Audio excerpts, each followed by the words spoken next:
कहते हैं कि स्वस्थ शरीर और स्वस्थ मन दोनों का होना बहुत ही ज़रूरी है, तभी जिंदगी में असली सुकून और संतुलन मिलता है। शायद इसीलिए योगा को सिर्फ एक एक्सरसाइज की तरह नहीं बल्कि एक लाइफस्टाइल की तरह देखा जाता है और इंटरनेशनल लेवल पर इसे सेलिब्रेट किया जाता है। तो चलिए जानते हैं कि योगा हमारी ज़िंदगी में इतना महत्वपूर्ण क्यों है, और इसी बारे में जानकारी देने हमारे बीच मौजूद है एक yoga instructor Meenakshi Rana ji. Hello ma'am, नमस्ते। नमस्कार। कैसी है मैम आप? मैं बिल्कुल ठीक हूँ। कैसा लग रहा है आज आपको यहाँ आके? बहुत अच्छा लग रहा है।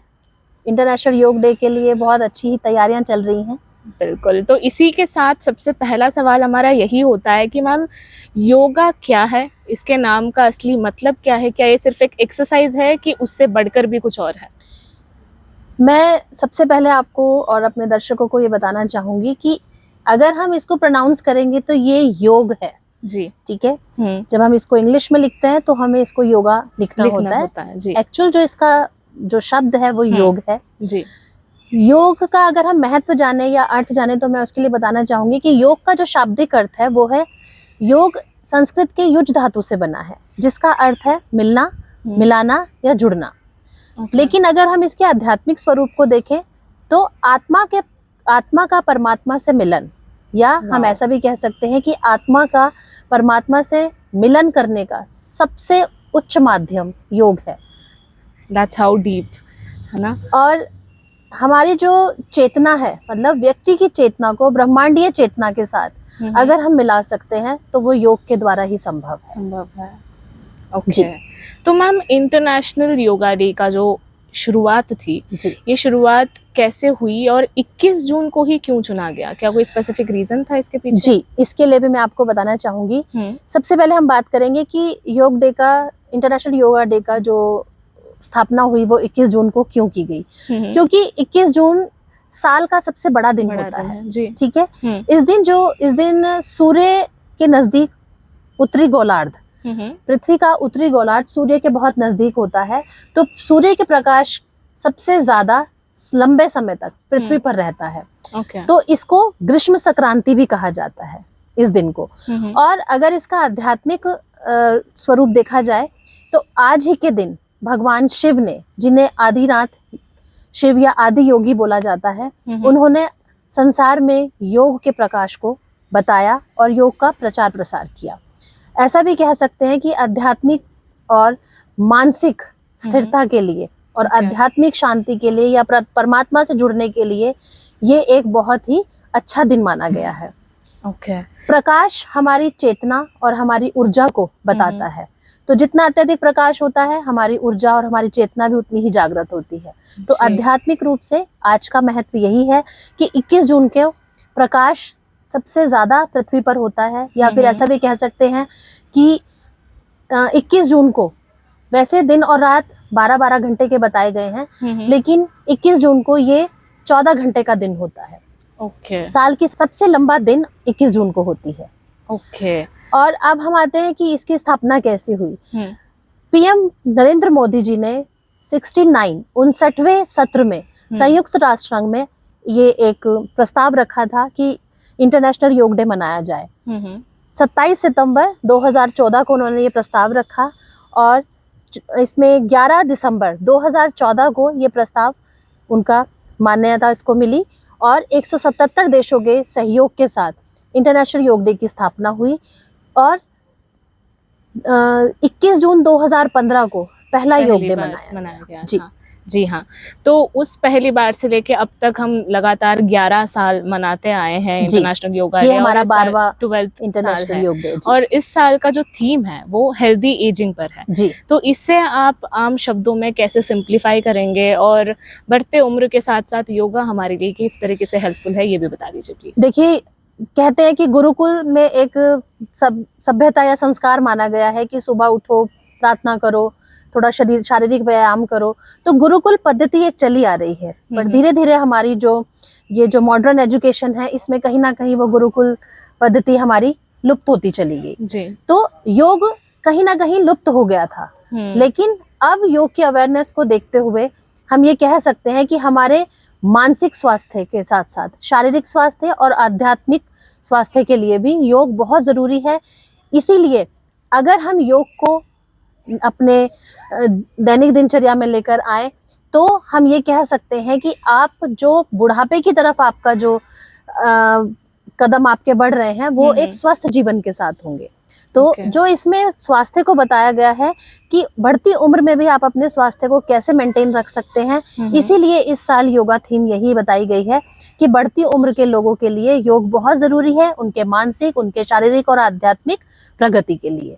ओके तो मैम जैसे हमने ये तो अभी समझ लिया कि बढ़ती उम्र के लिए किस तरीके से हेल्पफुल होता है।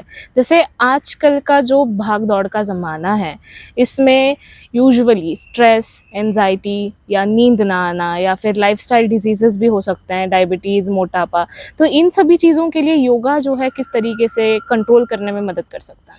आप इसका जवाब आप अपने सवाल में ही देख सकते हैं। जो ये भागदौड़ भरी जिंदगी है इसमें हम क्या कर रहे हैं, सिर्फ अपने भौतिक सुख की तरफ दौड़ रहे हैं। बिल्कुल ठीक है, हमें लगता है कि हमने पैसा कमा लिया, एक अच्छी लाइफ ले ली जिसमें सारे साधन सुविधाएं हैं तो हम बहुत सुखी हैं।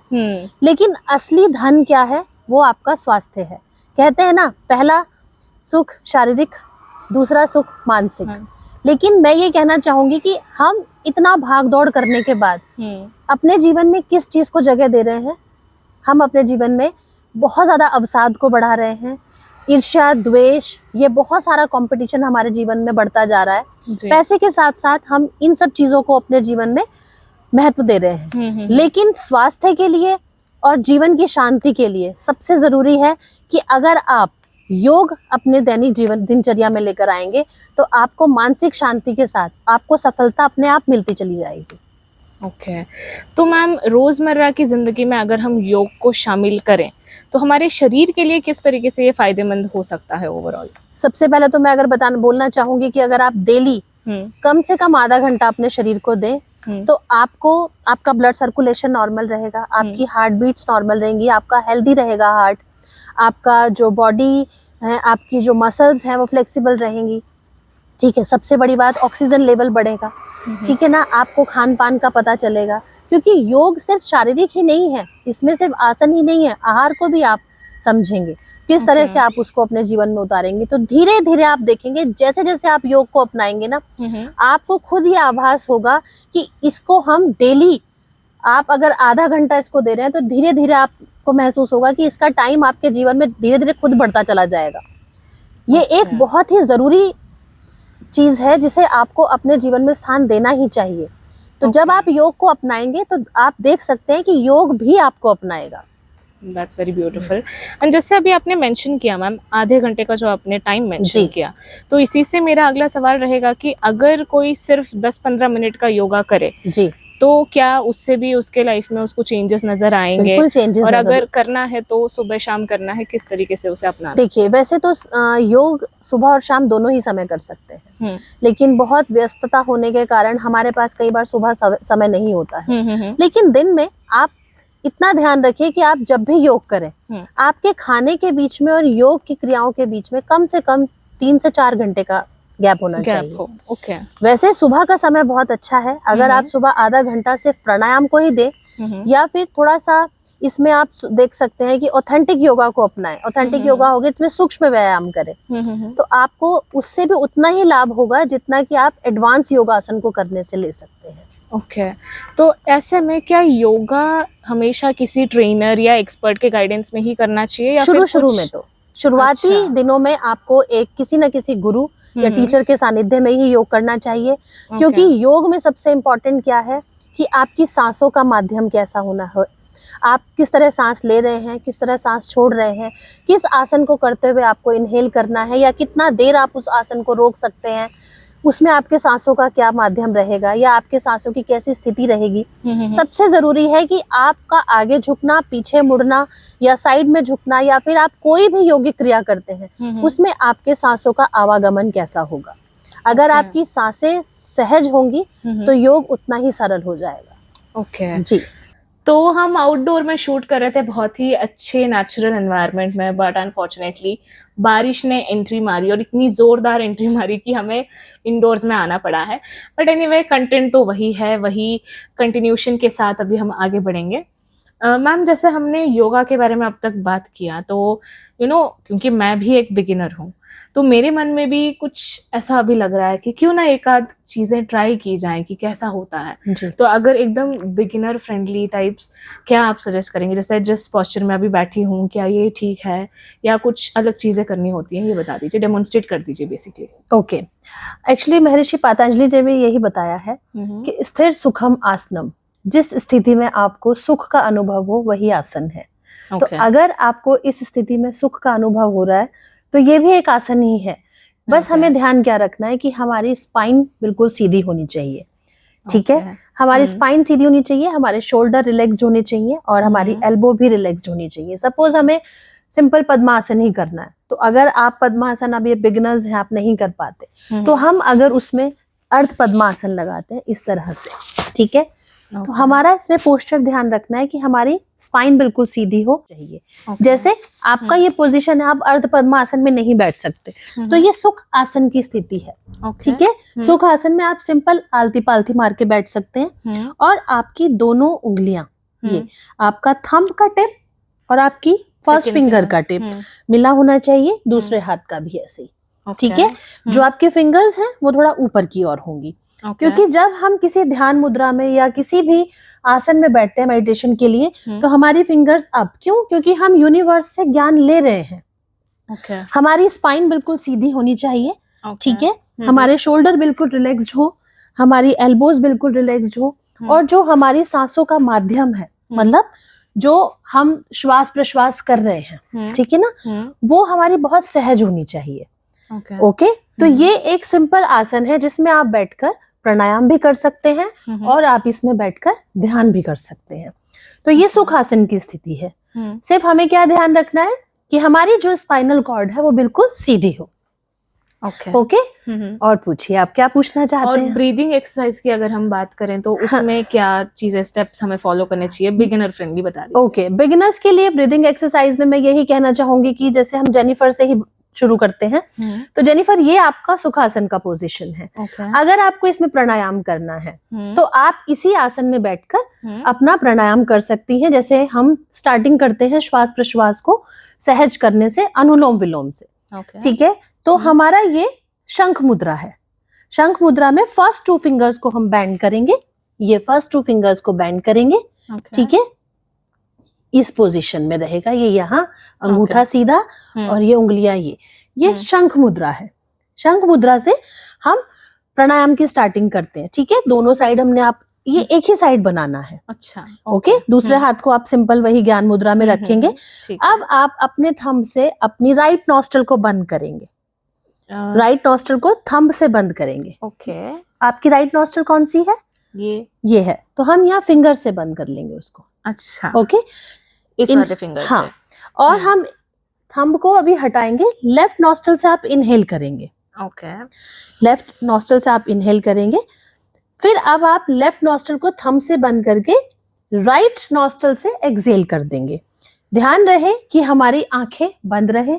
जब हम श्वास प्रश्वास को पूरी तरह से सहज करते हैं तो हमारा पूरा ध्यान हमारे अंतर्मन की ओर होना चाहिए, आंखें बंद हो।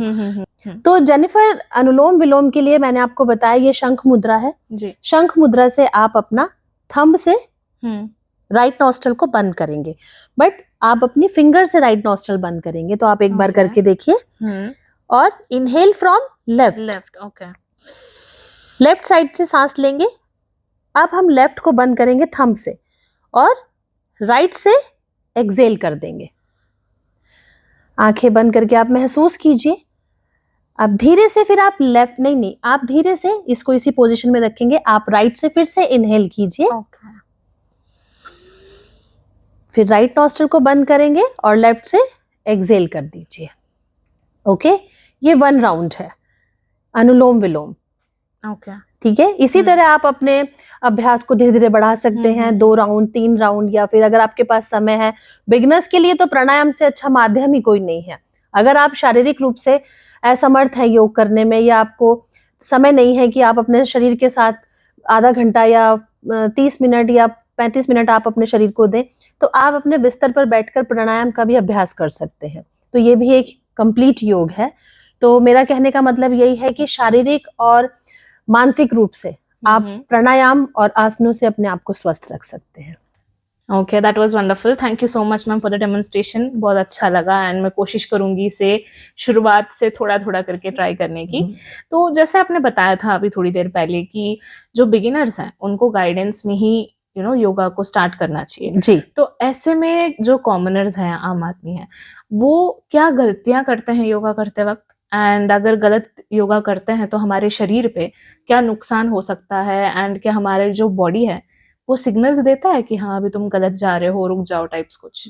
जी, देखिए, अगर आप किसी टीचर के ऑब्जर्वेशन में योग कर रहे हैं, तो अगर आप गलत भी कर रहे हैं तो आपके टीचर आपके सामने हैं, तो वो आपको बता सकते हैं कि क्या सावधानियां हैं या डू डोंट्स क्या हैं। लेकिन हमारे देश में आजकल क्या है कि लोग पैसा बचाने के लिए या अपना समय बचाने के लिए किसी टीचर के अंडर ऑब्जर्वेशन में योग ना करने के बजाय टीवी से या फिर यूट्यूब से देख देख कर योग करते हैं। हम ये नहीं कह रहे कि वो भी गलत है, हो सकता है कि वो भी उनके शरीर के लिए लाभदायक हो, लेकिन वो हमें नहीं पता कि वो क्या कर रहे हैं। जी। अगर कोई वीडियो हमारे सामने चल रही है, उसको देख के हम योग करेंगे तो हमारी सांसें कैसी होनी चाहिए, हम आगे झुक रहे हैं तो क्या हमें एक्सेल करना है, क्योंकि ये एक नियम है। अगर आप आगे झुकेंगे तो सांस को छोड़ते हुए झुकेंगे, जब आप पीछे की तरफ जाएंगे तो सांस लेते हुए जाएंगे। ठीक है, किस आसन को आपने मेंटेन किया है। अगर आपको सपोज आपके पेट का ही कोई ऑपरेशन हुआ है, या आपको अल्सर की प्रॉब्लम है, या आपको हर्निया है, ये कुछ डिजीज ऐसी है जो बहुत कॉमन है, तो आप पेट के बल लेटने वाले आसनों को अवॉइड करते हैं। लेकिन आप तो पेट के बल लेटकर आसन कर रहे हैं, तो उससे क्या होगा, वो रोग आपको और ज्यादा सिवियर हो जाएगा। ठीक है, या किसी को बैकएक की प्रॉब्लम है, कमर दर्द है, या किसी को स्लिप डिस्क की प्रॉब्लम है, उनको बैकवर्ड बैंडिंग अवॉइड करना है, क्योंकि जब बहुत सीवियर बैकएक होता है तो हम बैकवर्ड बैंडिंग को अवॉइड करते हैं। फॉरवर्ड तो करनी ही नहीं है, बट बैकवर्ड को भी अवॉइड करना है। लेकिन वो फॉरवर्ड बैंडिंग भी कर रहे हैं, वो बैकवर्ड बैंडिंग भी कर रहे हैं, तो जो उनकी स्पाइन में जॉइंट्स में जो गैप आया हुआ है वो तो और बढ़ जाएगा। जी। तो गाइडेंस बहुत जरूरी है, वरना इतने जो डॉक्टर्स हैं, योगाचार्य हैं, या फिर जो इतने एक्सपर्ट हैं, योग एक्सपर्ट हैं इस दुनिया में, उनका तो होने का कोई मतलब ही नहीं है। बिल्कुल। तो ऑब्जर्वेशन में आप अगर गलत भी कर रहे हैं तो आपको संभालने के लिए आपके पास योग टीचर हैं। लेकिन अगर आप अकेले कर रहे हैं तो उससे आपको बहुत भारी नुकसान भी हो सकता है। हमारे साथ एक ऐसे ही स्टूडेंट थे जिनको डायबिटीज की प्रॉब्लम थी, लेकिन वो शीर्षासन लगा रहे थे, सडन उनकी डायबिटीज बहुत डाउन चली गई। और वो फेंट हो गई हमारे सामने, हमें उन्हें हॉस्पिटलाइज करना पड़ा और उनकी बॉडी पैरालाइज होने से बच गई। तो टीचर नहीं होता, अगर वो अकेले होते तो उनकी प्रॉब्लम बहुत सीवियर हो जाती। तो इसलिए ऑब्जर्वेशन में करना बहुत जरूरी है। कुछ भी चीज, चाहे वो योग है या वो जिम एक्सरसाइज है या कुछ भी, आप उसको बिना किसी के सुझाव के ना करें तो ही ज्यादा बेहतर है। ओके जी। Okay, thanks for saying that, because बहुत से लोग ऐसे होते हैं कि ऐसी चीजों पे मतलब वीडियोस देख के बहुत ज्यादा करते हैं। कुछ लोगों को बीपी की कोई प्रॉब्लम नहीं थी, लेकिन उन्होंने कपालभाति कर करके अपने शरीर में बीपी को बढ़ा लिया। ठीक है, क्योंकि उन्हें पता ही नहीं है किस वेदर में कैसे करना है, क्या इसका प्रोसेस है, कैसे इसको करना चाहिए, क्या टेक्निक है। डू डोंट्स पता होने बहुत जरूरी है। जी। ओके तो मैम, क्योंकि हम दिव्यांगजन हैं एंड इस बार की जो थीम है ये भी हेल्दी एजिंग के ऊपर ही है जी। तो मेरा अगला सवाल इस पर है कि जो पर्सन्स विद डिसेबिलिटी हैं या जो लिमिटेड मोबिलिटी वाले लोग हैं या जो सीनियर सिटीजन्स हैं, वो अपने डेली लाइफ में योगा को कैसे अपनाएं? क्या उनके लिए कोई मॉडिफाइड योगा टेक्निक्स हैं? उनके लिए सूक्ष्म व्यायाम है। सूक्ष्म व्यायाम क्या होते हैं? जो बहुत ही सहज होते हैं, जो किसी भी एज ग्रुप के कर सकता है उसको। और सबसे बड़ी बात है कि सहज और सरल भाव से किए जाने वाला योग भी आपके शरीर में उतना ही प्रभाव डालता है जितना कि आप इंटेंस योगा से अपने आप को कर सकते हैं। सिर्फ हमें क्या करना है, उम्र, खान पान और अपने रोगों को ध्यान में रखते हुए हमें योग अपनाना चाहिए। मैं खुद एक योग गुरु हूँ, पिछले 23 साल से मैं योग के क्षेत्र में काम कर रही हूँ। लेकिन आज से 20 साल पहले तक जो मैं कर पा रही थी, अब धीरे धीरे उम्र बढ़ते बढ़ते मुझे कुछ चीजों को छोड़ना पड़ता है। तो इसका मतलब ये नहीं कि मुझे कोई बेनिफिट नहीं होगा या मैंने योग का अभ्यास अच्छे से नहीं किया। हम अपनी उम्र के हिसाब से ही, अपनी जो हमारी एज है, जो हमारी शरीर में रोग हैं, या हम अगर निरोगी भी हैं तो भी हमें अपने स्वास्थ्य को ध्यान में रखते हुए ही योग को अपनाना चाहिए। हाँ जी। ओके। तो बीच में अभी आपने जो बात करी मैम, यूट्यूब वीडियोस देख के या फिर कहीं से भी वीडियोस देख के जो फॉलो करता है, तो अभी मेरा सवाल इसी से थोड़ा मिलता जुलता है कि एक तो है कि ट्रेनर सामने बैठ के ट्रेन कर रहा है जी, दूसरी चीज होती है ऑनलाइन क्लासेस जो बैचेस चलती हैं, तो ये भी क्या उतने ही इफेक्टिव हैं जितने ऑफलाइन में सिखाया जाता है? कह सकते हैं ऐसा, क्योंकि जब कोविड टाइम आया था तो उसमें हमें एक नई टेक्निक का पता चला था कि हम ऑनलाइन भी अपने काम को कैसे बढ़ा सकते हैं। जी। अगर उस समय ऑनलाइन योग क्लासेस ना स्टार्ट की होती तो काफी लोगों को जो भारी नुकसान इसका भरना पड़ सकता था। तो योग के माध्यम से हमने मेडिटेशन, योगा लेक्चर्स, साथ में हमने शुद्धि क्रिया जिनको हम षटकर्म बोलते हैं, हमने बहुत सी चीजें सिखाई। तो ऑनलाइन से भी आप सीख सकते हैं। सिर्फ वो हम ऑनलाइन क्या है कि आप स्क्रीन पर तो हैं टीचर के ऑब्जर्वेशन में, ठीक है। हाँ, ये बात अलग है कि अगर आप प्रैक्टिकली देखा जाए तो अगर आप आमने सामने कर रहे हैं तो वो एक अलग चीज है। बट अगर आप दूर हैं और आपको योग के लिए कोई गुरु चाहिए और आपको कोई एक्सपर्ट नहीं मिल रहा है, आपका टाइम क्लैश हो रहा है, आप इतना समय नहीं दे पा रहे हैं, तो उसके लिए ऑनलाइन योगा क्लासेस एक बहुत अच्छा माध्यम है। हाँ, ओके। मैम, आजकल एक और चीज है, जब फिटनेस की बात आती है तो अक्सर लोग जिम को प्रेफर करते हैं बिकॉज वहां पे मूवमेंट होता है, दिखता है कि हाँ मशीन्स हैं, है ना। तो आप इस चीज को कैसे ऑब्जर्व करते हैं? आपका क्या नजरिया है इस पे? योगा और जिम को क्या आप कंपेयर करते हैं या एक दूसरे को कॉम्प्लीमेंट करते हैं? क्या बोलते हैं? ये सिर्फ अगर हम देखें दृष्टिकोण का अंतर है। सिर्फ जिम और योग दोनों ही हमारे शरीर के लिए हैं। सिर्फ हम इतना अंतर बता सकते हैं कि आप किसी बीमार अवस्था में जिम नहीं जा सकते, लेकिन अगर आप अस्वस्थ हैं और आप बीमार हैं तो आप अपने बिस्तर पर बैठकर योग जरूर कर सकते हैं। ठीक है, लेकिन दोनों ही चीजें स्वास्थ्य से जुड़ी हुई हैं। हम जिम को भी गलत नहीं बताते। लोगों को बहुत जल्दी रिजल्ट चाहिए, इंटेंस रिजल्ट चाहिए, तो जिम भी बहुत कारगर है उसमें। लेकिन योग क्या है? आपका मानसिक, शारीरिक और आध्यात्मिक तीनों तरह से आपको विकास करता है। तो ओवरऑल अब तक हमने शारीरिक एस्पेक्ट्स जो थे उन सबको तो डिस्कस बखूबी कर लिए, सारे कॉन्सेप्ट्स कवर कर लिए हैं। तो अब मेरा सवाल इससे जुड़ता है कि जो आपने मानसिक चीज की बात करी, तो अक्सर ऐसे होता है ना मैम कि काफी चीजें होती हैं जिनके जवाब हम ढूंढ रहे होते हैं।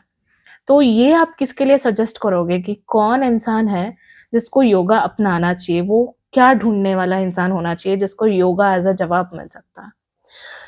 देखिए, शरीर के रोग आप समझ सकते हैं क्योंकि शरीर का जो रूप है वो स्थूल रूप है। आप उसकी बीमारियों को भी समझ सकते हैं, आप उसके कष्ट को भी देख सकते हैं, लेकिन जो हमारा मन है वो बहुत सूक्ष्म है जी। उसके रोग भी उतने ही सूक्ष्म है जिनको आप नहीं देख सकते। तो मैंने हमेशा योग को एक ही नजरिए से देखा है कि शारीरिक रूप से आप बीमार हैं तो ठीक हो सकते हैं, पर मानसिक रूप से अगर आप बीमार हैं और आपको नहीं पता कि आप बीमार हैं तो ये आपके लिए बहुत घातक हो जाता है। तो अपने जीवन की जितनी भी कठिनाइयां हैं, जितने भी आपके लाइफ में हर्डल्स आते हैं, आप उसे एक शांत मन से ही समझ सकते हैं या उससे आप निकल सकते हैं। तो योग अगर आपके जीवन में है तो आपकी भागदौड़ भरी जिंदगी में भी आप एक बहुत सुकून वाली जिंदगी जी रहे हैं या जी सकते हैं, क्योंकि पीस सभी के लिए बहुत जरूरी है। बिल्कुल। आप एक भटके हुए मन से कोई भी कार्य नहीं कर सकते। ठीक है, आपने देखा है आजकल, आप सुन रहे हैं, जो आप हमारी जनरेशन है, बहुत यंग बच्चे आजकल सुसाइड कर रहे हैं, जबकि बहुत ओवर एज, बहुत जो एजिड लोग हैं वो उनको संभालते हैं, लेकिन बहुत यंग एज ग्रुप के बच्चे 16 साल, 21 साल, 22 साल, नीट का एग्जाम कैंसिल हो गया तो फांसी लगा ली। या हम ये भी कह सकते हैं किसी कोई एग्जाम में फेल हो गया, बोर्ड्स में रिजल्ट अच्छे नहीं आए तो उन्होंने सुसाइड कर लिया। आपने अपनी जीवन लीला को सिर्फ एक हर्डल से खत्म कर दिया। तो योग आपको वो शक्ति देता है कि आप हर हर्डल को पार करें और अपने जीवन को कठिनाइयों से निकलते हुए सरलता की तरफ लेके जा सकते हैं। तो बात करते करते मैम हम आप पहुंचे हैं हमारे सेगमेंट के एंड में। तो अंत में हमारे जो लिसनर्स हैं उनको आज इंटरनेशनल योगा डे के मौके पर आप क्या मैसेज देना चाहेंगे, खासकर उन लोगों को जिन्होंने अभी तक योगा करना स्टार्ट नहीं किया है? इंटरनेशनल योग डे के उपलक्ष्य में मैं आज अपने दर्शकों से यही कहना चाहती हूँ कि जैसा आपका मन सोचता है आपका शरीर भी वैसा ही हो जाता है। एक भटके हुए मन के साथ आप कभी भी अपने जिंदगी के कार्यों में सफल नहीं हो सकते। अगर आपको अपने शरीर से प्रेम है तो आसन कीजिए, अगर आपको अपनी सांसों से प्रेम है तो आप प्राणायाम कीजिए, अगर आपको अपने मन से प्रेम है तो ध्यान कीजिए, अगर आपको परमात्मा से प्रेम है तो समर्पण कीजिए। Thank you so much ma'am, आपने सचमुच में हमारी काफ़ी शायद प्रॉब्लम्स के सॉल्यूशंस बता दिए in short. And thank you so much, it was a very wonderful session. And हमारे लिसनर्स के लिए भी मैं यही कहना चाहूँगी कि कुछ चीज़ें ऐसी होती हैं जिसकी हमें आइडिया नहीं होती, या फिर यूँ कह लो कि जब तक हम उसे ट्राई नहीं करते हमें उसके इंपॉर्टेंस के बारे में पता नहीं चलता। बातें हम जहाँ से जितनी भी सुन लें, when we practically apply in our daily life, शायद तब हमें उसका डिफरेंस पता चले। And if you are someone जो अपने मेंटल हेल्थ, फिजिकल हेल्थ या फिर स्पिरिचुअल हेल्थ के लिए सॉल्यूशन ढूंढ रहे हो, try yoga once. What if जो आप ढूंढ रहे थे उसका जवाब यही हो। तो ऐसे ही इंफॉर्मेटिव, इंटरेस्टिंग कंटेंट के लिए हमारे साथ बने रहना ओनली ऑन 91.2 NIVH हल्द्वानी। धन्यवाद। तन को शक्ति, मन को शांति प्राप्त होती है योग से, युगों युगों से